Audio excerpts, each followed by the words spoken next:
प्यारे बच्चों, कैसे हैं आप सब। आई होप कि आप सब खैरियत से होंगे। Easy approach to science channel से आज हम डिस्कस करने वाले हैं हाइड्रोजन बॉन्डिंग। हाइड्रोजन बॉन्डिंग में हम हाइड्रोजन बॉन्डिंग की डेफिनेशन देखेंगे और स्टूडेंट्स हम इसमें हाइड्रोजन बॉन्डिंग की फॉर्मेशन कैसे होती है उसकी फॉर्मेशन को देखेंगे और हम इसमें ये देखेंगे कि हाइड्रोजन बॉन्डिंग से कंपाउंड्स की फ़िज़िकल प्रॉपर्टीज़ कैसे चेंज हो जाती हैं, यानी कि हाइड्रोजन बॉन्डिंग की फ़िज़िकल प्रॉपर्टीज़ पे असरात या इफ़ेक्ट्स क्या होते हैं ये हम देखेंगे। और स्टूडेंट्स आखिर में हम बहुत ही इम्पॉर्टेंट क्वेश्चन जो अक्सर एग्ज़ाम में पूछा जाता है या हमारी डेली लाइफ से रिलेटेड है वो करेंगे।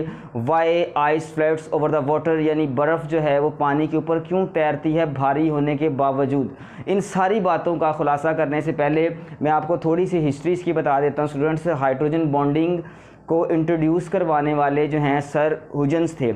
इन्होंने सबसे पहले केमिस्ट्री में हाइड्रोजन बॉन्डिंग का कॉन्सेप्ट दिया, लेकिन अपने इस कॉन्सेप्ट को अच्छी तरह से एलेबोरेट नहीं कर सके, अच्छी तरह से एक्सप्लेन नहीं कर सके। जस्ट इन्होंने इसकी डेफिनेशन जो थी वो केमिस्ट्री में दी, लेकिन इनके इस कॉन्सेप्ट को आगे डेवलप करने में सर लैटिमर और सर रॉडी बुश जो हैं ये दो साइंटिस्ट हैं जिन्होंने बहुत खातर खां काम किया। इन दोनों ने मिलके इनके इस कॉन्सेप्ट को आगे जो है डेवलप किया जो आजकल हम डिटेल से पढ़ते हैं। तो स्टूडेंट्स सबसे पहले हम इसकी डेफिनेशन देख लेते हैं कि हाइड्रोजन बॉन्डिंग जो है इसकी डेफिनेशन क्या है। स्टूडेंट्स याद रहे कि बॉन्डिंग का जो वर्ड है बॉन्ड से निकला है और बॉन्ड असल में क्या होता है, फोर्स होती है। ठीक है, तो हाइड्रोजन बॉन्डिंग मतलब कोई फोर्स है, तो आपने ज़हन में रखना है कि कोई फोर्स है। अब कौन सी फोर्स है, किस किस्म की फोर्स है, ये हमें इसकी डेफिनेशन से जो है वो बात क्लियर हो जाएगी। तो डेफिनेशन में आएगा the attractive force which binds hydrogen atom of one molecule with electronegative atom of an other molecule is called hydrogen bonding. Students इसमें अगर आप गौर करें, इस डेफिनेशन में अगर आप गौर करें तो यहाँ पे दो चीज़ों को कंपेयर किया गया है, दो चीज़ों के दरमियान किसी रिलेशन को बताया गया है, किसी फोर्स को बताया गया है। वो दो चीज़ें कौन सी हैं? नंबर 1 पे स्टूडेंट्स है हमारे पास हाइड्रोजन। ठीक है, एक उसने कहा कि जी हाइड्रोजन जो है उसको उसके दरमियान, और दूसरा उसने क्या कहा है,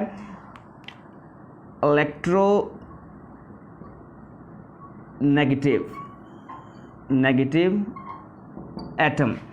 लें स्टूडेंट्स, ये आपने यहाँ पे ये डेफिनेशन को समझने के लिए, हाइड्रोजन तो सिंपल है, आपको पता है कि जो हाइड्रोजन का एटम होता है वही है। यहाँ पे इलेक्ट्रोनेगेटिव एटम से मुराद स्टूडेंट्स कौन से एटम्स हो सकते हैं ये आपने ज़हन में रखने हैं कि इसमें ऑक्सीजन हो सकता है, इसमें नाइट्रोजन हो सकता है स्टूडेंट्स, और इसमें जो फेमस हैं नाइट्रोजन, ऑक्सीजन और इसके अलावा फ्लोरीन होता है, ये ज़्यादा हैं। और भी एक दो हो सकता है, लेकिन मोस्टली जो हैं स्टूडेंट्स ये वाले वो हैं जिनको आम तौर पे इलेक्ट्रोनेगेटिव एटम, बल्कि हाईली इलेक्ट्रोनेगेटिव एटम समझा जाता है। स्टूडेंट्स किस बिना पर इनको हाईली इलेक्ट्रोनेगेटिव एटम समझा जाता है? इस वजह से समझा जाता है क्योंकि जब ये किसी स्मॉल साइज़ के एटम से जुड़ते हैं तो स्टूडेंट्स उसका जो इलेक्ट्रॉनिक क्लाउड है, यानी इलेक्ट्रॉन का पेयर जो है जो बॉन्डिंग में हिस्सा ले रहा होता है उसको अपनी तरफ अट्रैक्ट कर लेते हैं। इस वजह से कहते हैं कि ये इलेक्ट्रोनेगेटिव है, यानी ये उस पेयर को अपनी तरफ अट्रैक्ट कर लेते हैं, जिसकी वजह से हम इसकी एग्जांपल्स अभी डिस्कस करेंगे तो उसमें आपको जो है इसके बारे में मज़ीद जो है क्लियरेंस हो जाएगी कि कैसे ये किसी भी इलेक्ट्रॉन पेयर को अपनी तरफ अट्रैक्ट करते हैं। सो इन शॉर्ट हम ये कह सकते हैं कि इलेक्ट्रॉन पेयर को अपनी तरफ खींचने की जो सलाहियत है उसको इलेक्ट्रोनेगेटिविटी कहते हैं। तो बॉन्ड हमेशा हाइड्रोजन बॉन्डिंग स्टूडेंट्स हमेशा हाइड्रोजन एटम और जो इलेक्ट्रोनेगेटिव एटम होंगे इनकी वजह से इनके दरमियान होगी। ठीक है, तो हाइड्रोजन बॉन्डिंग के लिए ज़रूरी है कि मॉलिक्यूल में हाइड्रोजन भी हो और नंबर 2 पे उसके अंदर इलेक्ट्रोनेगेटिव एटम भी हो, देन हाइड्रोजन बॉन्डिंग होगी। सिर्फ हाइड्रोजन के होने से हाइड्रोजन बॉन्डिंग नहीं होगी या सिर्फ इनके होने से हाइड्रोजन बॉन्डिंग नहीं होगी, दोनों का होना ज़रूरी है। क्योंकि इन दोनों डेफिनेशन पे अगर आपने गौर किया हो तो उसमें उसने यही कहा कि ये वो वाली फोर्स जो हाइड्रोजन एटम को और इलेक्ट्रोनेगेटिव एटम को आपस में बाइंड रखती है, आपस में बांध के रखती है, आपस में जोड़ के रखती है, उस फोर्स को हम हाइड्रोजन बॉन्डिंग कहते हैं। तो फिर इसको आपने ज़हन में रखना है। अब नेक्स्ट स्टूडेंट्स एक और यहाँ पे बात मैं आपको समझाता चलूँ, बताता चलूँ कि जो हाइड्रोजन बॉन्डिंग होती है ये डाइपोल डाइपोल इंटरेक्शन है। ठीक है, लास्ट वीडियो में हमने डाइपोल डाइपोल इंटरेक्शन पढ़ा था कि डाइपोल डाइपोल इंटरेक्शन कहते किसको हैं स्टूडेंट्स? डाइपोल डाइपोल अट्रैक्शन हम कहते हैं कि जो है ऑपोजिट एंड्स जो होते हैं उनके दरमियान में अट्रैक्शन।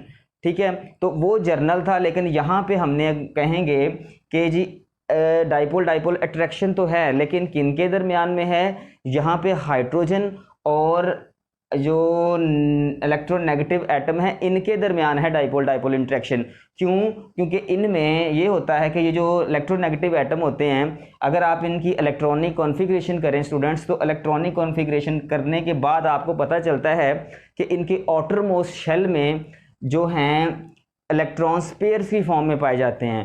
तो ये वाले जो सारे यानी कि ये जो 3 या 4 होते हैं, इस पर क्लोरीन भी हो सकता है, वो क्या करते हैं इलेक्ट्रॉन्स को पेयर्स को अपने आउटर मोस्ट शेल में रखते हैं, जिसकी वजह से ये क्या करते हैं किसी दूसरे एटम पर पॉजिटिव पार्शियल पॉजिटिव चार्ज जो है प्रोड्यूस करवा देते हैं, जनरेट करवा देते हैं। ये हम अभी इसकी फॉर्मेशन में सारा जो इसका प्रोसेस है वो देखेंगे कि कैसे ये किसी दूसरे एटम पे पार्शियल पॉजिटिव चार्ज जो है वो प्रोड्यूस करवाते हैं और ख़ुद पर कैसे नेगेटिव चार्ज जो है वो अपीयर करवाते हैं या शो करवाते हैं, ये चीज़ें हम देखेंगे। ठीक है स्टूडेंट्स, तो सबसे पहले आपको मैं जर्नल बताता हूँ सिंपल। जो बच्चे पहली दफ़ा वीडियो देख रहे हैं या जिनको बिल्कुल कुछ नहीं पता इसके बारे में, वो पहले इस चीज़ को समझें। ये हमारे पास वाटर का मॉलिक्यूल है स्टूडेंट्स, वाटर का मॉलिक्यूल है। इसमें ये क्या है कि 2 हाइड्रोजन के हैं हमारे पास एटम और हमारे पास 1 ऑक्सीजन का है। ठीक है, ये इसको मैंने खोल के लिखा हुआ है। ठीक है, अगर मैं आपको यहाँ पे इसके जर्नल इसके ऊपर चार्ज शो करूँ तो कुछ ऐसे चार्ज मैं शो करूँगा इसके ऊपर ऐसे। अब ये कैसे हुआ है ये मैं आपको बताता हूँ। ये स्टूडेंट्स देखें ज़रा, ये अगर आप इसको ऐसे लिख लें या कई बुक्स में इसको ऐसे भी लिखा हुआ है, तो इससे आपने परेशान बिल्कुल नहीं होना। ठीक है, एक ही चीज़ है, ऐसे लिख लें या ऐसे लिख लें, कोई मसला नहीं है। ठीक है, इसमें होता क्या है स्टूडेंट्स, ये देखें आप कि जो ऑक्सीजन होता है, ऑक्सीजन क्या करता है कि इसको अपना ऑक्टेट मुकम्मल करने के लिए कम से कम 2 इलेक्ट्रॉन्स की ज़रूरत होती है। ठीक है, कम से कम कितने इलेक्ट्रॉन्स की ज़रूरत होती है? 2 इलेक्ट्रॉन्स की ज़रूरत होती है। अगर आप इसकी इलेक्ट्रॉनिक कॉन्फ़िगरेशन करें ऐसे, इसकी हम डेप्थ में थोड़ा सा जाते हैं। ये आपके पास ऑक्सीजन है, इसका एटॉमिक नंबर कितना होता है? 8 होता है। ठीक है, अगर आप इसकी इलेक्ट्रॉनिक कॉन्फ़िगरेशन करें या इसको शेप इस शेप में इसको ड्रा करें तो पहले में कितने आते हैं? 2, सेकंड में कितने आते होते हैं? 8। लेकिन हमारे पास टोटल कितने हैं जी? 8 हैं। 1 2 3 4 5 6, ये स्टूडेंट्स हमारे पास 6 हैं। तो यानी इसको ऑक्टेट मुकम्मल करने के लिए 2 इलेक्ट्रॉन चाहिए। तो ये क्या करेगा? 2 इलेक्ट्रॉन किसी से लेगा। अब यहाँ पे हाइड्रोजन पड़ा हुआ है, हाइड्रोजन का क्या सिस्टम है कि इसके पास 1 इलेक्ट्रॉन होता है, 1 इलेक्ट्रॉन। ठीक है, तो ये यहाँ पे ये इलेक्ट्रॉन रखता है। अब ये क्या करेगा कि इससे ये वाला इलेक्ट्रॉन जो है ये अपनी तरफ अट्रैक्ट करवाएगा। सेम इसी तरह का एटम एक यहाँ पे भी पड़ा हुआ है। ठीक है, मैं यहाँ पे इसको बना देता हूँ। ये देखें, इसके पास भी 1 इलेक्ट्रॉन है। तो ये क्या करेगा? अपना ऑक्टेट मुकम्मल करने के लिए इस इलेक्ट्रॉन को भी अपनी तरफ क्या करेगा? अट्रैक्ट करेगा। अब स्टूडेंट्स, जब ये वाला जो ऑक्सीजन है, जब ये यहाँ से इलेक्ट्रॉन को अपनी तरफ अट्रैक्ट करेगा तो इस पे स्टूडेंट्स जो चार्ज होगा वो कौन सा शो होगा? पहले इसकी वजह से न्यूट्रल था, नेगेटिव की वजह से। अब क्योंकि इसके अंदर 1 प्रोटॉन है तो 1 इलेक्ट्रॉन, तो ओवरऑल चार्ज न्यूट्रल था। जब नेगेटिव चार्ज उधर चला गया तो स्टूडेंट्स इस पर फिर पॉजिटिव चार्ज जो है वो अपीयर होगा। सेम यहाँ पे भी ऐसे ही हुआ कि इलेक्ट्रॉन उधर चले गया तो इस पर पॉजिटिव चार्ज जो है वो शो होगा। तो यहाँ पे क्या होगा स्टूडेंट्स? यहाँ पे ये होगा कि चूँकि इस पर नेगेटिव चार्ज आया है लिहाजा इसके ऊपर हम नेगेटिव चार्ज को शो करेंगे या ये नेगेटिव चार्ज को शो करता है। सेम यहाँ पे अगर आप देखें तो यही वाला काम हुआ है। ठीक है स्टूडेंट्स, ये एक मैंने एटम जो वाटर का मॉलिक्यूल है उसको आपके सामने जो है ओपन करके दिखाया है। अब स्टूडेंट्स होता क्या है कि किसी भी लिक्विड में जो वाटर है, सिंपल वाटर अगर आप देखें तो उसमें बेशुमार अरबों खरबों में वाटर के मॉलिक्यूल्स होते हैं।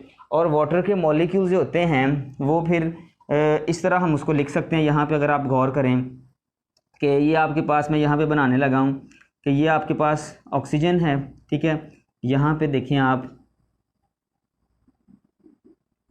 Partial positive, partial positive, partial negative. ठीक है, अब क्या होगा, ये जो पार्शियल पॉजिटिव है ये इस पार्शियल नेगेटिव की तरफ हल्का सा अट्रैक्ट होगा। ठीक है स्टूडेंट्स, अब यहाँ पे क्या होगा, यहाँ पे अगेन आप बनाएं एक मॉलिक्यूल वाटर का, यहाँ पे क्या है जी, नेगेटिव है, यहाँ पे क्या था, पार्शियल पॉजिटिव, पार्शियल पॉजिटिव। ये मैं इस तरह जो मैंने यहाँ पे आपको दिखाया है उस मॉलिक्यूल को लिख रहा हूँ। अगर आप गौर करें तो ये क्या होगा, ये पॉजिटिव इस नेगेटिव की तरफ क्या करेगा, अट्रैक्ट करेगा, इसकी तरफ अट्रैक्ट कर रहा है। अब स्टूडेंट्स इस तरह क्या हो जाएगा, एक चेन बन जाएगी कि हर जो हाइड्रोजन है वो जो ऑक्सीजन है उसकी तरफ अट्रैक्ट हो रहा है। ऑक्सीजन यहाँ पे क्या है, इलेक्ट्रोनेगेटिव एटम, यानी ये उसके पार्शियल पॉजिटिव की तरफ, ये कंबाइन मॉलिक्यूल बना हुआ है, मतलब ये एक प्रॉपर मॉलिक्यूल है वाटर का।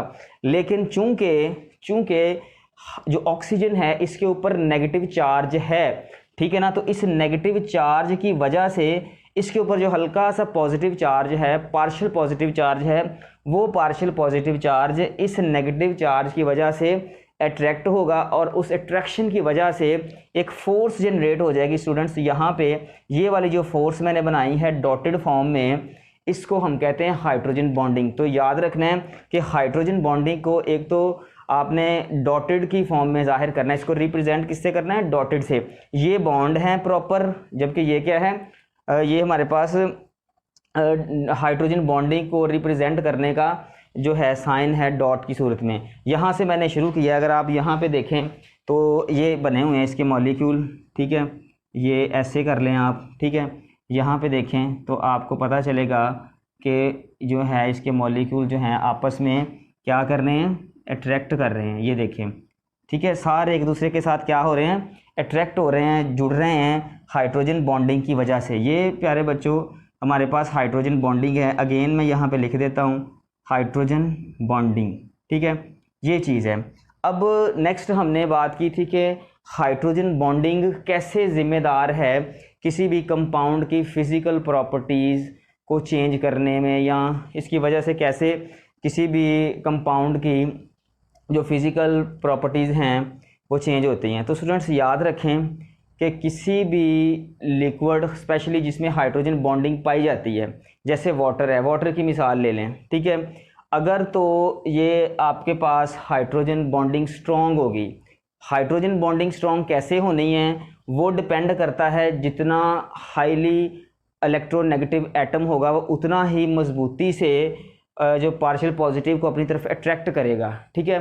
जितना हाईली इलेक्ट्रोनेगेटिव जो एटम है वो जानदार होगा, ताकतवर होगा, पावरफुल होगा, वो उतना ही दूसरे एटम्स को अपनी तरफ स्ट्रॉन्गरली अट्रैक्ट करेगा। जो जब स्ट्रॉन्गरली अट्रैक्ट करेगा तो फिर ये जो हाइड्रोजन बॉन्डिंग है वो भी क्या होगी, स्ट्रॉन्ग होगी। जब हाइड्रोजन बॉन्डिंग स्ट्रॉन्ग होगी तो ऑटोमेटिकली हमें इन मॉलिक्यूल्स को अलग-अलग करने के लिए, दूर दूर करने के लिए ज़्यादा एनर्जी देना पड़ेगी, ठीक है स्टूडेंट्स। तो जब ज़्यादा एनर्जी देना पड़ेगी तो मतलब उस चीज़ का melting point, boiling point automatically ज़्यादा होगा। तो बस साबित हुआ इससे कि अगर स्ट्रॉन्ग होंगी आपके पास हाइड्रोजन बॉन्डिंग तो देन आपका जो मेल्टिंग पॉइंट या बॉइलिंग पॉइंट है वो भी हाई होगा। अगर हाइड्रोजन बॉन्डिंग वीक होगी तो उस लिक्विड का जो मेल्टिंग पॉइंट है, बॉइलिंग पॉइंट है, वो भी क्या होगा, लो होगा। ये इससे हमें पता चलता है कि हाइड्रोजन बॉन्डिंग के साथ डायरेक्ट रिलेशन है फिज़िकल प्रॉपर्टीज़ का, ठीक है स्टूडेंट्स। इसी तरह अगर आपको एक सिंपल मैं मिसाल देता हूँ, ये आपके पास वाटर है, ठीक है, वाटर का जो बॉइलिंग पॉइंट होता है प्यारे बच्चों वो कितना होता है, सबको पता है कि 100 डिग्री सेंटीग्रेड होता है, यानी 100 डिग्री पे जाके पानी क्या करता है, बॉयल करता है। अगर आप किसी अल्कोहल का ले लें, अल्कोहल का फैमिली मेम्बर ले लेते हैं हम, ये इथाइल अल्कोहल ले लेते हैं, ये हमारे पास इथाइल अल्कोहल है। इसका बच्चों अगर आप बॉइलिंग पॉइंट देखें तो इसका बॉइलिंग पॉइंट होता है 78 डिग्री, ठीक है। अब दोनों का देखें जो है बॉइलिंग पॉइंट, उसमें फ़र्क है, ठीक है। कैसे फ़र्क है, इसके पीछे रीज़न क्या है, इस बात को समझें। हम दोनों को जो है वो ज़रा देखते हैं। इसको मैं आपको खोल के दिखाता हूँ कि इसमें क्या चक्कर है। ये देखें प्यारे बच्चों, आप यहाँ पे देखें, मैं इथाइल को आपको जो है वो खोल के दिखाता हूँ। यहाँ पे देखें, ये चीज़ को मैं ओपन कर रहा हूँ, ऑक्सीजन है आपके पास और यहाँ पे क्या है जी, हाइड्रोजन। क्या हो रहा है जी, यहाँ पे जो ऑक्सीजन है ये इलेक्ट्रोनेगेटिव एटम है, इलेक्ट्रोनेगेटिव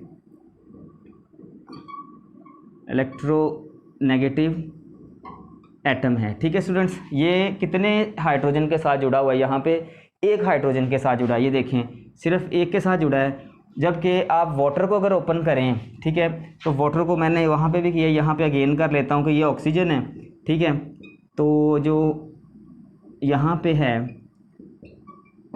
देखें, है इस पर भी नेगेटिव और इस पर पॉजिटिव है। यहाँ पे देखें क्या हो रहा है, ये 2 हाइड्रोजन एटम्स को अप्रोच कर रहा है। इलेक्ट्रोनेगेटिव एटम 2 हाइड्रोजन को अप्रोच कर रहा है, यहाँ पे इलेक्ट्रोनेगेटिव एटम कितने हाइड्रोजन को अप्रोच कर रहा है, 1 जो है हाइड्रोजन को अप्रोच कर रहा है। इधर से ये कार्बन के साथ जुड़ा हुआ है, तो साबित हुआ कि यहाँ पे हाइड्रोजन बॉन्डिंग ज़्यादा है। हाइड्रोजन बॉन्डिंग ज़्यादा है तो बच्चों यहाँ पे इसी वजह से इसका बॉइलिंग पॉइंट ज़्यादा है। अगर हाइड्रोजन बॉन्डिंग यहाँ पे ज़्यादा होती तो फिर इसका बॉइलिंग पॉइंट ज़्यादा होता। इसमें हाइड्रोजन बॉन्डिंग कम है एज़ कम्पेयर टू वाटर, सो इसका फिर जो बॉइलिंग पॉइंट है वो भी कम है। ये सिंपल बात है। ठीक है स्टूडेंट्स, ये आपका मेरा ख्याल है अब कॉन्सेप्ट जो है वो क्लियर हो गया होगा कि कैसे जो है अल्कोहल जो है उसका बॉइलिंग पॉइंट कम होता है वाटर से, तो वो सारे का सारा चक्कर जो है वो हाइड्रोजन बॉन्डिंग का है। यहाँ पे मैं आपको एक बहुत जो है वो अहम बात बताने लगा हूँ कि बच्चों ये जो हाइड्रोजन बॉन्डिंग है इसी की वजह से कायनात में ज़िंदगी है। ठीक है, अगर हाइड्रोजन बॉन्डिंग ना होती तो मेरा ख्याल है कि ना आप होते, ना मैं होता, ना मैं वीडियो बना रहा होता, ना आप वीडियो देख रहे हो। कैसे देखें, हाइड्रोजन बॉन्डिंग है जो वाटर बनाने में अहम किरदार अदा करती है। हाइड्रोजन बॉन्डिंग की वजह से ही वाटर एग्जिस्ट करता है। अगर हाइड्रोजन बॉन्डिंग ना हो तो वाटर एग्जिस्ट ना करता। वो हो सकता था वाटर वेपर्स की सूरत में होता या गैस की फॉर्म में होता। तो अगर वाटर की वेपर्स की फॉर्म में होता या गैस की फॉर्म में होता तो देन फिर जो जानदार थे उनकी बका जो थी वो मुश्किल थी। इस वजह से मैं कह रहा हूँ कि हाइड्रोजन बॉन्डिंग जो है वो ज़िंदगी की बका है एक तरह की, यानी कि वाटर को सस्टेन करवाने के लिए, वाटर को कायम दायम रखने के लिए हाइड्रोजन बॉन्डिंग का बड़ा अहम किरदार है। तो नेक्स्ट स्टूडेंट्स, हम यहाँ पे देखते हैं, इसका हमारा बहुत अहम क्वेश्चन है कि आइस जो है वो वाटर पे क्यों तैरती है भारी होने के बावजूद। तो स्टूडेंट्स, इस क्वेश्चन को अच्छी तरह से समझने के लिए सबसे पहले आपका कॉन्सेप्ट होना चाहिए डेंसिटी के बारे में। डेंसिटी किसे कहते हैं स्टूडेंट्स, ये देखें मैं यहाँ पे फॉर्मूला लिखता हूँ डेंसिटी का। ठीक है, density is equal to mass over volume. ठीक है, ये इसका फार्मूला है। ठीक है, इसको आमतौर पे ऐसे लिखते हैं, rho is equal to M over V, mass over volume. इस चीज़ को समझना स्टूडेंट्स ध्यान से। मैस का मतलब यहाँ पे क्या होगा, नंबर ऑफ पार्टिकल्स।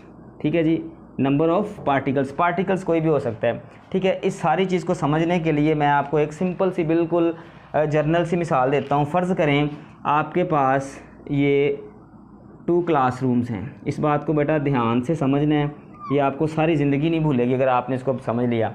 आपके पास ये 2 रूम्स हैं। फ़र्ज़ करें मैं कहता हूँ जी ये हमारे पास रूम 1 है, ये हमारे पास रूम 2 है, ये हमारे पास जो हैं 2 रूम्स हैं। ठीक है, इसमें स्टूडेंट्स जो बच्चों की तादाद है 1 2 3 4 5 6 7 8 9 10 11 12 13 14 15 16 और 17 18 19 20, इसमें 20 हैं। इसमें देखते हैं कितने, 1 2 3 4 5 6 7 8 9 10 11 12 13 14 15 और 16 17 18 19 और 20। दोनों में जो है स्टूडेंट्स की तादाद यहाँ पे क्या है, 20 है। फ़र्ज़ करें एग्ज़ाम के दिन हैं और कोई टीचर आया है या हेडमास्टर साहब आए हैं, वो कह रहे हैं कि इस रूम को खाली कर दें या इस रूम में से कुछ बच्चे दूसरी क्लास में चले जाएं।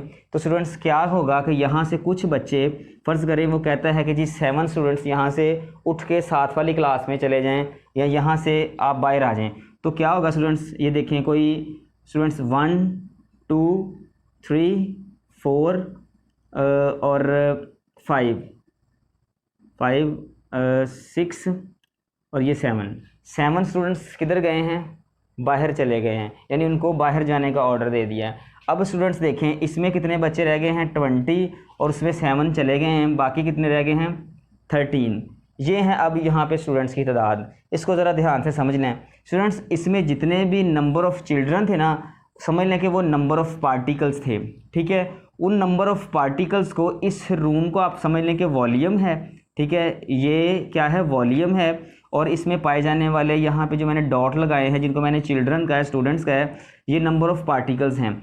गिवन वॉल्यूम में जितने नंबर ऑफ़ पार्टिकल्स होते हैं, इनकी रेशो को हम कहते हैं डेंसिटी, ठीक है। तो यहाँ पे इस रूम की जो डेंसिटी थी वो कितनी थी जनाब 20, इसकी डेंसिटी कितनी थी 20 थी। लेकिन चूंकि एग्ज़ाम का टाइम आ गया था, तो यहाँ पे अब इसकी डेंसिटी कितनी रह गई है 13 डेंसिटी और इसकी 20, यानी इसकी डेंसिटी थोड़ी हो गई है, इसके नंबर ऑफ़ पार्टिकल्स थोड़े हो गए हैं, लेकिन जो रूम की वैल्यू है वो सेम है। यहाँ पे क्या हुआ है, रूम की वैल्यू भी सेम है और बच्चों की स्ट्रेंथ भी सेम है। तो इसकी डेंसिटी यानी number of particles given volume पे सेम, इसके number of particles given volume पे कम हो गए हैं। इसकी डेंसिटी लो है, इसकी क्या है अभी हाई है। तो इसकी, इस बात को समझें, इसकी हाई डेंसिटी है, इसकी क्या है लो डेंसिटी है। तो बच्चों ज़हन में रखें कि किसी चीज़ का पानी के ऊपर तैरना या डूबना वो डिसाइड करता है उसकी डेंसिटी से।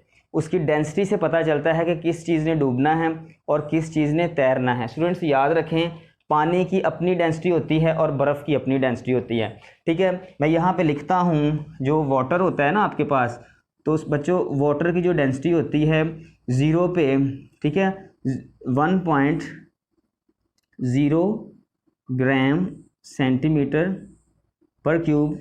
और अगर आप देखें आइस की देखें, ठीक है, आइस की डेंसिटी क्या होती है 0.917 ग्राम सेंटीमीटर पर क्यूब। ये स्टूडेंट्स किसकी है आइस की, और ये क्या है वाटर की। यानी आइस की थोड़ी है, आइस की डेंसिटी यहाँ पे क्या है थोड़ी है, वाटर की डेंसिटी यहाँ पे ज़्यादा है, 1 ज़्यादा होता है ना 0 से, तो यहाँ पे वाटर की डेंसिटी ज़्यादा है और जो आइस है इसकी डेंसिटी थोड़ी है। स्टूडेंट्स हर वो चीज़ वाटर पे तैरती है, हर वो चीज़ वाटर पे तैरती है जिसकी डेंसिटी इससे कम होती है। तो यहाँ पे बर्फ़ की जो डेंसिटी है वो कम होती है, ठीक है। कैसे कम होती है, नेक्स्ट सवाल है कि जो वो होता तो वो भी वाटर है, ज़ाहिर है बर्फ़ भी तो वाटर ही है, लेकिन वो कैसे उसकी डेंसिटी कम हो जाती है ये भी हम देखते हैं। लेकिन आप इस बात पे यकीन रखें कि बर्फ़ जो है, आइस जो है, इसलिए पानी पे तैरना शुरू कर देती है कि क्योंकि उसकी डेंसिटी कम होती है वाटर से। हर वो चीज़ वाटर के ऊपर तैरती है जिसकी डेंसिटी वाटर से कम होती है, यानी 1 से कम होती है वो तैरेगी, जिसकी ज़्यादा होगी वो डूब जाएगी। अब सवाल ये है, क्वेश्चन ये है कि जो आइस है इसकी डेंसिटी कैसे कम हो जाती है, हालांकि ये भी वाटर होता है। तो स्टूडेंट्स देखें, अगर हमारे पास ये एक, ठीक है, आप समझ लें कि एक बाउल है, ठीक है, इसमें आपने क्या लिया हुआ है वाटर लिया हुआ है, ठीक है। वाटर लेके हमने इसको क्या कर दिया है फ्रिज में रख दिया है, ठीक है। जब हम इसको फ्रिज में रखेंगे तो बच्चों जब फ्रिज में रखेंगे हम इसको किसी भी खाने में आप रख लें इसको, तो क्या होगा आप देखेंगे कि तकरीबन कोई 10-12 घंटों के बाद अगर आप देखें तो यहाँ से अगर आप इसको बिल्कुल यहाँ तक फिल करके रख दें फ्रिज के अंदर, तो क्या होगा पानी जो है यहाँ से बाहर आ जाएगा, बाहर निकला हुआ होगा। आधा पानी जो है इस बाउल से क्या कर रहा होगा बाहर निकला होगा, गिर रहा होगा नीचे, यहाँ गिर गया होगा, यानी कि पानी जो है वो फैल चुका होगा। दूसरे लफ्ज़ों में हम कहेंगे कि जो वाटर के मॉलिक्यूल्स हैं ठंडा होने पर, फ्रीज़ होने पर वो क्या कर रहे हैं अपने आप को फैला रहे हैं, फैल रहे हैं। तो क्या होगा जब वो पहले थे, फ़र्ज़ करें उनकी अरेंजमेंट थी कोई भी इनके अंदर, इस बाउल के अंदर मैं कहता हूँ कि जी ये उसकी अरेंजमेंट थी, ये वाली अरेंजमेंट थी, ठीक है।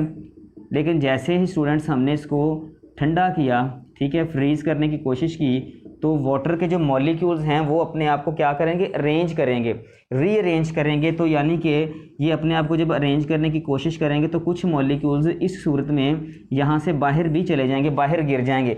जब बाहर गिर जाएंगे, ठीक है, तो इतने बॉल पे जो इसकी डेंसिटी होगी यानी नंबर ऑफ़ पार्टिकल्स होंगे वो कम हो जाएंगे, कुछ बाहर चले जाएंगे, ठीक है। तो जगह इसने उतनी ही घेरी है, लेकिन यहाँ पे आप देखें मॉलिक्यूल्स कम हो गए हैं, ठीक है। अगर आप इसको निकाल के बर्फ़ को इसके अंदर पानी डालेंगे तो उस पानी के मॉलिक्यूल्स ज़्यादा होंगे as compare to this one, ठीक है ना। इसमें नंबर ऑफ़ मॉलिक्यूल्स थोड़े हैं, अगर आप पानी डालेंगे तो उसमें नंबर ऑफ़ मॉलिक्यूल्स ज़्यादा होंगे, ठीक है। क्यों? क्योंकि यहाँ पे बर्फ़ ने जो है पानी ने एक्सपैंड किया है, पानी फैला है, कुछ जो मॉलिक्यूल्स हैं वो नीचे गिर गए हैं, ठीक है ना। फ़र्ज़ कर लें अगर 100 मॉलिक्यूल्स है तो 100 में से तकरीबन 30 मॉलिक्यूल्स जो हैं वो नीचे गिर गए हैं, यहाँ पे सिर्फ 70 हैं उन्होंने अपने आप को रीअरेंज किया, अपने आप को जो पहले चूँकि मॉलिक्यूल्स जो हैं किसी भी लिक्विड के वो रैंडमली मोशन करते हैं, तो ये भी रैंडमली मोशन कर रहे थे, लेकिन जब वो फ्रीज़ हो गए तो उन्होंने अपने आप को अरेंजमेंट में लाए, वो अपने आप को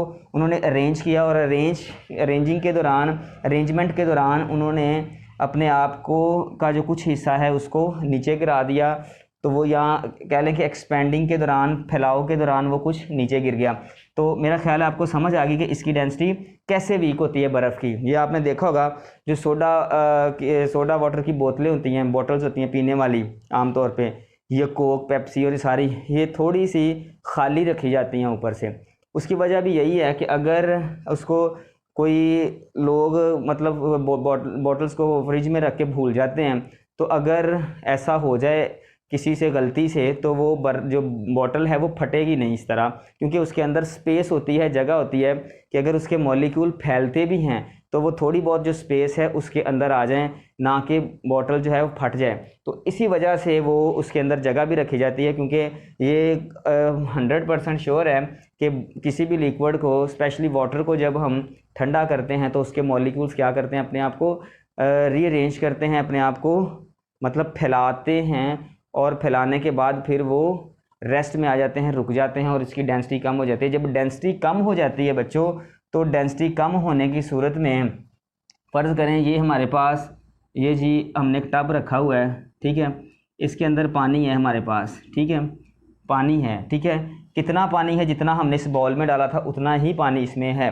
अब इसमें जब हमने पानी डाला था शुरू में और इसमें पानी डाला था वो इक्वल था, लेकिन जब ये बर्फ़ बन गया तो इसका कुछ हिस्सा बाहर चला गया, कुछ मॉलिक्यूल नीचे गिर गए हैं, अब 70% मॉलिक्यूल्स रह गए हैं। अब उसको उठा के अगर हम यहाँ पे रखेंगे तो यहाँ पे तो 100% मॉलिक्यूल है ना, यहाँ पे 100% मॉलिक्यूल, लिहाजा बर्फ़ क्या करेगी, इसके ऊपर तैरेगी, डूबेगी नहीं, ठीक है, क्योंकि उसकी डेंसिटी कम है, वीक है। ओके स्टूडेंट्स, अब आपका जो है ये वाला टॉपिक कंप्लीट हो गया। नेक्स्ट जो है टॉपिक के साथ दोबारा मिलते हैं, तब तक के लिए अपना ख्याल रखिएगा। और आखिर में आपसे रिक्वेस्ट है कि अगर आपने अभी तक हमारा चैनल सब्सक्राइब नहीं किया तो चैनल सब्सक्राइब कीजिए, बेल आइकन को प्रेस कीजिए, ताकि हमारी आने वाली हर नई वीडियो की अपडेट आपको मिलती रहे। अपना ख्याल रखिएगा। Best of luck.